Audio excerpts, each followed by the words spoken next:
सभी बच्चों को मेरा नमस्कार। हिंदी की इस ऑनलाइन कक्षा शिक्षण श्रृंखला में आपका एक बार फिर से स्वागत है। तो प्यारे बच्चों, आज की कक्षा में हम क्षितिज काव्यखंड पाठ 16 यमराज की दिशा करेंगे, जो कि एक कविता है और जिसके कवि का नाम है चंद्रकांत देवताले। यमराज की दिशा नामक कविता में कवि ने भारतीय समाज में प्रचलित उस अंधविश्वास की ओर संकेत किया है जिसमें दक्षिण को यमराज की दिशा कहा जाता है और इस दिशा की ओर पैर करके सोने की मनाही होती है। तो आइए शुरू करते हैं आज की कक्षा यमराज की दिशा।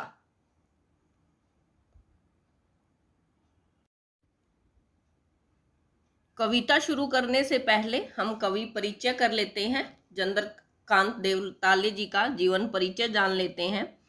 चंद्रकांत देवताले का जन्म सन 1936 में गांव जोलखेड़ा, जिला बैतूल, मध्य प्रदेश में हुआ।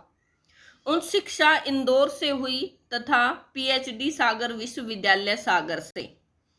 साठोत्री हिंदी कविता के प्रमुख हस्ताक्षर देवताले जी उच्च शिक्षा में अध्यापन कार्य से संबंध रहे। साठोत्री यानी 1960 की बात है कि उन्होंने उच्च शिक्षा के लिए अध्यापन यानी टीचिंग का कार्य किया।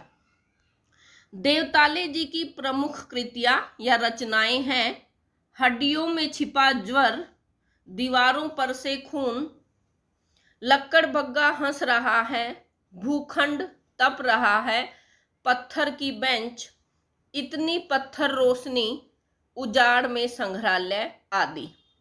देवताले जी को अनेक पुरस्कारों से सम्मानित किया गया, जिसमें उन्हें माखनलाल चतुर्वेदी पुरस्कार, मध्य प्रदेश शासन का शिखर सम्मान आदि पुरस्कार मिले। उनकी कविताओं के अनुवाद प्राय सभी भारतीय भाषाओं में और कई विदेशी भाषाओं में भी हुए हैं। देवताले की कविता की जड़ें गांव, कस्बों और निम्न मध्य वर्ग के जीवन में है। उसमें मानव जीवन की अपनी विविधता और विडंबनाओं के साथ उपस्थित हुआ है। कवि में जहां व्यवस्था की कुरूपता के खिलाफ गुस्सा है, वहीं मानवीय प्रेम भाव भी है। वह अपनी बात सीधे और मारक ढंग से कहता है। मारक ढंग से यानी बिल्कुल किसी को जैसे टारगेट करके कहना, सीधा निशाना लगाना। कविता की भाषा अत्यंत पारदर्शिता और एक विरल संगीतात्मकता दिखाई देती है, यानी कि इनकी भाषा जो है वो सहज, सरल और खड़ी बोली का इसमें प्रयोग किया गया है।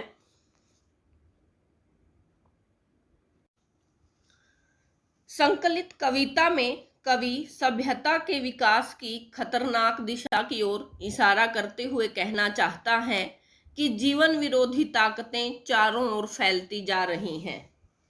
जीवन के दुख दर्द के बीच जीती माँ अपशकुन के रूप में जिस भय की चर्चा करती थी, अब वह सिर्फ दक्षिण दिशा में ही नहीं बल्कि सर्वव्यापक है। यानी कविता में कवि की माँ ने, चंद्रकांत देवताले जी की माँ ने जिस अपशकुन के बारे में चर्चा की है, वो अपशकुन अब सिर्फ दक्षिण दिशा में नहीं रह गया है बल्कि चारों तरफ फैला हुआ है।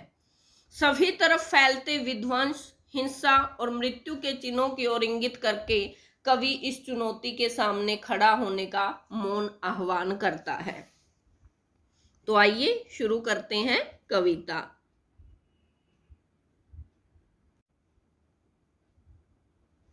यमराज की दिशा। यमराज यानी हमारे मृत्यु के जो देवता हैं, उनका नाम यमराज है और जिस दिशा में वो विद्यमान रहते हैं उस दिशा के बारे में इस कविता में कवि की माँ ने बताया है। तो कवि कहते हैं, माँ की ईश्वर से मुलाकात हुई या नहीं कहना मुश्किल है, पर वह जताती थी जैसे ईश्वर से उसकी बातचीत होती रहती है और उससे प्राप्त सलाहों के अनुसार जिंदगी जीने और दुख बर्दाश्त करने के रास्ते खोज लेती है। यानी कवि कहते हैं कि उनकी माँ की यमराज से मुलाकात हुई या भगवान से मुलाकात हुई या नहीं, यह कहना बहुत कठिन है, लेकिन वह इतने विश्वास से बातें करती थी, जताती थी यानी बताती थी कि जैसे ईश्वर से उनकी बातचीत होती रहती है और उससे प्राप्त सलाहों के अनुसार जिंदगी जीने और दुख बर्दाश्त करने के रास्ते खोज लेती हैं। बर्दाश्त करना यानी सहन करना, कि वो इतने विश्वास से किसी बात को कहती थी जैसे ईश्वर से मिलकर उनसे सलाह लेकर ही हर काम करती हूँ और उन्हीं की सलाह के आधार पर सुख दुख से बचने के उपाय खोज लेती थी, जीवन को जीने के रास्ते ढूंढ लेती थी और दुखों को सहन करने के रास्ते भी खोज लेती थी। यानी कवि कहते हैं कि उसकी माँ की भगवान से मुलाकात हुई या नहीं हुई यह तो कहना कठिन है, पर वह इतने विश्वास से किसी बात को कहती थी जैसे ईश्वर से मिलकर उनकी सलाह से ही काम करती हूँ और उसी सलाह पर जीवन के सुख दुख से बचने के उपाय खोज लेती थी। इससे ऐसा लगता था कि माँ अपने जीवन में ईश्वर के द्वारा बताए गए रास्ते का ही अनुसरण करती थी। माँ ने एक बार मुझसे कहा था, दक्षिण की तरफ पैर करके मत सोना, वह मृत्यु की दिशा है और यमराज को क्रुद्ध करना बुद्धिमानी की बात नहीं। यानी कवि कहते हैं कि बचपन में उनकी माँ ने उन्हें बताया था कि दक्षिण दिशा में पैर करके कभी मत सोना, क्योंकि दक्षिण दिशा में मृत्यु के देवता यमराज का वास माना जाता है और यमराज मृत्यु के देवता हैं और यमराज को क्रुद्ध करना यानी उनको क्रोधित करने का अर्थ है मौत को दावत देना। इसीलिए यमराज को नाराज करना किसी भी बुद्धिमानी की बात नहीं है। यानी कवि कहते हैं कि उस समय जब मैं छोटा था और मैंने अपनी माँ से जब यमराज के घर का पता पूछा था तो उन्होंने कहा था कि दक्षिण दिशा में कभी भी पैर करके मत सोना, क्योंकि वो यमराज के मृत्यु के जो देवता यमराज की दिशा है और यमराज को नाराज करना किसी बुद्धिमानी की बात नहीं है। तब मैं छोटा था और मैंने यमराज के घर का पता पूछा था। उसने बताया था तुम जहां भी हो वहां से हमेशा दक्षिण में। कवि कहते हैं कि उस समय जब मैं छोटा था तो मैंने अपनी माँ से यमराज के घर का पता पूछा था। ऐसी बाल सुलभ चेष्टा के कारण था, क्योंकि हम बच्चे होते हैं और हमें पता नहीं होता कि कौन से प्रश्न पूछने हैं कौन से नहीं। इसलिए कवि ने भी अपनी माँ से बचपन में ऐसा ही एक प्रश्न पूछा था कि यमराज का घर कहाँ है या यमराज के घर का पता पूछा था। तो उसकी माँ ने उन्हें बताया था कि इस दुनिया में तुम जहां भी रहो वहीं से दक्षिण दिशा जो है वो यमराज की दिशा है, अर्थात यमराज दक्षिण दिशा में रहते हैं।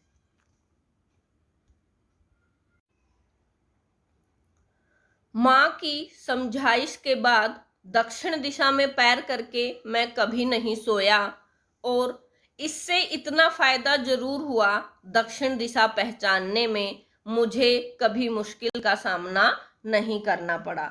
यानी कवि कहते हैं कि माँ की सलाह के बाद या माँ के समझाने के बाद मैं कभी भी दक्षिण दिशा की तरफ पैर करके नहीं सोया।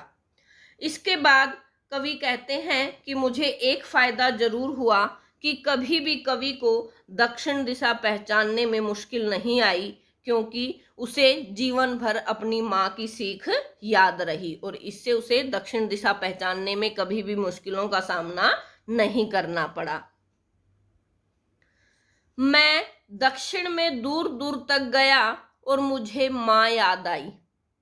दक्षिण को लांघ लेना संभव नहीं था, होता छोर तक पहुंच पाना तो यमराज का घर देख लेता।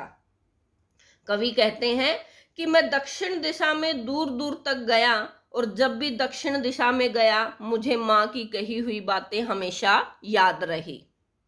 कवि का मानना है कि दक्षिण को पार कर लेना संभव नहीं है, क्योंकि दक्षिण दिशा का कोई भी अंत नहीं है। वैसे तो किसी भी दिशा का कोई अंत नहीं है, लेकिन कविता में दक्षिण दिशा के बारे में बात की गई है। तो कवि कहता है कि मैं दक्षिण में दूर तक गया और मैं इस दिशा को कभी पार नहीं कर पाया, कभी लांघ नहीं पाया, क्योंकि उसका कोई अंतिम छोर या किनारा नहीं होता।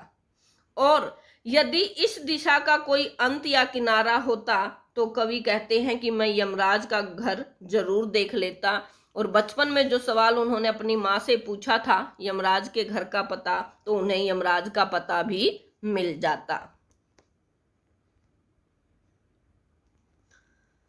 पर आज जिधर भी पैर करके सो वही दक्षिण दिशा हो जाती है। सभी दिशाओं में यमराज के आलीशान महल हैं और वे भी सभी में एक साथ अपनी दहकती आंखों सहित विराजते हैं। कवि कहते हैं कि सभ्यता और संस्कृति के खतरनाक विकास की ओर इशारा करते हुए कवि कहता है कि आज जो जीवन विरोधी ताकतें हैं वो किसी एक दिशा में नहीं बल्कि चारों तरफ फैल गई हैं। तो इसलिए वो कहते हैं कि आज जिधर भी पैर करके सो वही यमराज की दिशा बन जाती है। और सभी दिशाओं में यमराज जो हैं वो अपनी दहकती आंखों के साथ विद्यमान है। अर्थात हर तरफ जिंदगी के लिए खतरा है, जीवन के लिए खतरा बने लोग हर दिशा में मौजूद होते हैं और अपनी अंगारे उगलती हुई आंखों से आदमी का शोषण करने के लिए तैयार बैठे हैं, जिन्हें हमने यमराज का रूप दिया है। यानी कि जिस प्रकार आज हर दिशा दक्षिण दिशा हो गई है और हर दिशा में यमराज विद्यमान है, इसी तरह जीवन में जो जीवन के लिए खतरा बने हुए लोग हैं वो हर दिशा में विद्यमान हैं और लोगों का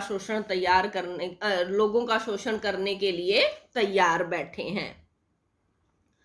माँ अब नहीं है और यमराज की दिशा भी वह नहीं रही जो माँ जानती थी। लेखक जो है वो बड़े दुखी हृदय के साथ कहता है कि माँ अब नहीं है, यानी उनकी माँ की मृत्यु हो चुकी है।